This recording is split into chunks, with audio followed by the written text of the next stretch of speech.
street. Don't breathe on the microphone. Sipping on gin and juice. All right, hello and welcome to the Defeasible Reasoning podcast from the Grand Rapids Community College Center for Cybersecurity Studies. My name is Professor Andrew Rozema, broadcasting live from the epic studios of the Grand Rapids Community College Media Services Department on the 42nd floor of the Cybersecurity Center. Today, we just want to tell you a little bit about a podcast that will be in this feed someday and why we called it Defeasible Reasoning. So let me start with a joke. No, I pretend to laugh. An engineer, maybe a cybersecurity engineer, a physicist, and a mathematician are on a train heading north on 75. What's that, like Sault Ste. Marie's up there? They cross over into Canada. And the security engineer looks out the window and says, "Hey, check it out. Canadian sheep are black. That's weird." The physicist looks over at him like, "You dummy. No, some Canadian sheep are black." The engineer's significantly chastened and kind of nods along. But then the mathematician looks over and says, "No, there is at least one field in Canada containing at least one sheep, half of which is black." So that's the difference between sort of the sort of practical reasoning that we do in cybersecurity. And I would argue, in reality, most of the reasoning all of us do all the time, where we're just making the best decisions with the best information that we happen to have at the time. And that's sort of the definition of defeasible reasoning. If you look up the Stanford Encyclopedia of Philosophy, they will define reasoning as defeasible when the corresponding argument is rationally compelling, but not deductively valid.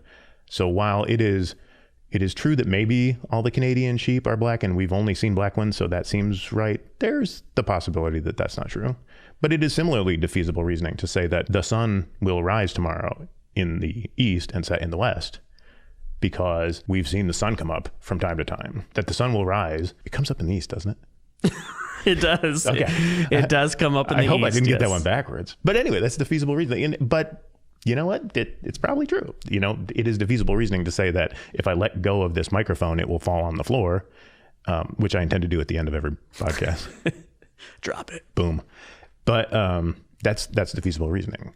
But it's the only kind of reasoning that really impacts reality. And I think that's why it gets attributed to engineers and security people. We're doing the best we can with what we've got at the time. And there's also the component that it's like open to change, right? Exactly.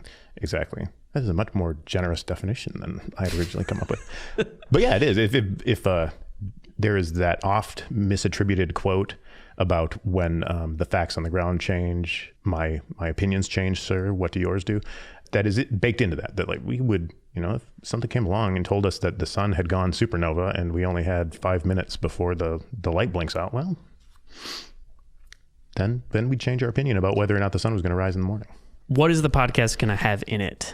So the hope is to do news you can use, cybersecurity that has been boiled down to not be exclusively for nerds. And I count myself amongst those nerds. If I have any talents in this life, I hope one of them is to be able to communicate these kind of ideas to a lay audience without boring them to tears.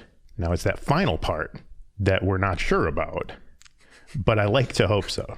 And there's a guest each time. Exactly. So my hope is to highlight students doing amazing things, professionals in industry around us, people talking at any of the local conferences, and get their take on how, what's going on in this part of industry that affects all of our lives and how they're responding to it. And hopefully hear a little bit about how they got into the business, what they've done in their career, that sort of thing. So that's the idea for what this podcast is going to be about. Very experimental right now. And we're hoping in a defeasible sort of way that it will evolve and change and improve. And as an audience grows around it, we'll change it to serve that audience the best we can. Join us. One of us. One of us. Cool. Yeah, that's great. Do you feel appropriately called to action? Yeah, I do.